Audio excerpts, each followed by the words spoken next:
سری نگر میں دہشت گردی کے خلاف آج احتجاجی مارچ نکالا گیا۔ مظاہرین نے حالیہ ٹارگٹ کلنگ کے خلاف کالے بیجز پہن رکھے تھے۔ مظاہرین نے 22 اکتوبر 1947 کو یوم سیاہ قرار دیا۔ اس موقع پر ایل جی منوج سنہا نے پاکستان کو خبردار بھی کیا ہے۔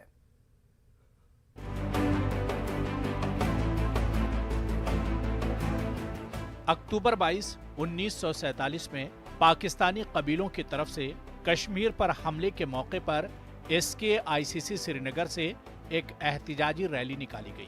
احتجاجی افراد سیاہ جھنڈوں کے ساتھ دہشت گردی کے خلاف احتجاج کر رہے تھے۔ حالانکہ یہ ریلی ایس کے آئی سی سی کے باہر چند گز دوری پر ختم ہوئی، لیکن انہوں نے کشمیر میں حالیہ عام شہریوں کے قتل پر سخت برہمی کا اظہار کیا۔ دیکھیے، ہر کوئی کہہ رہا تھا یہاں پہ کہ کشمیریوں نے مائنورٹیز کو لے کے ایک کرمنل سائلنس اختیار کی ہے، مگر آج آپ سب لوگوں نے دیکھا کس طریقے سے کشمیری جوگ در جوگ آ کے ان کو خراج عقیدت پیش کیا جو ابھی ریسنٹلی مائنورٹیز کو ٹارگٹ کیا گیا۔ اور آج کے دن ہم مقبول شریوانی جی کو بھی شردھانجلی دیے ہیں اندر ایس کے آئی سی سی میں، اور مقبول شریوانی نے اسی 22 اکتوبر 1947 میں اس ملک کے لیے ایک عظیم شہادت دی تھی، جہاں پہ پاکستان یہاں پہ قبائلی بیچ کر لوگوں کے ساتھ عصمت ریزی کری، ماؤں بہنوں کی عزت لوٹی۔ اس احتجاج سے پہلے ایس کے آئی سی سی کے احاطے میں ایک پروگرام منعقد کیا گیا، جس میں جموں کشمیر کے ایل جی منوج سنہا نے بھی شرکت کی۔ اس پروگرام میں 1947 کے شہیدوں کو خراج عقیدت پیش کیا گیا۔ ایل جی نے عوام کو دہشت گردی کے خلاف اٹھ کھڑے ہونے کی اپیل کے ساتھ پاکستان کو دھمکی بھی دے ڈالی۔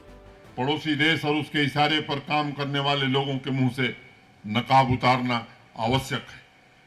سمپورن ایکو سسٹم کو نست نابود کرنا بھی ضروری ہے، اور میں آپ کو کہنا چاہتا ہوں کہ جو لوگ یہ کوشش کر رہے ہیں شاید ان کو انداز نہیں ہے بڑی غلطی کی ہے، اور یہ غلطی ان پر بہت بھاری پڑنے والی ہے۔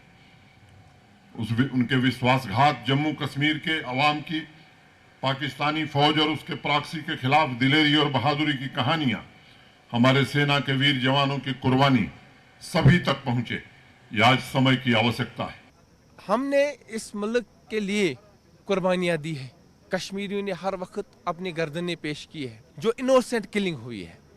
اس چیز کے لیے بھی ہم اس کو بہت پرزور الفاظوں میں مذمت کرتے ہیں کہ ایسا نہیں ہونا چاہیے۔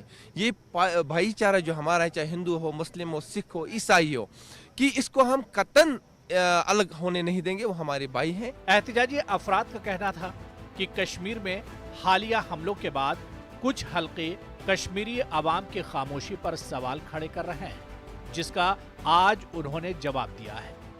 نیوز 18 اردو کے لیے سری نگر سے شبیر کی رپورٹ۔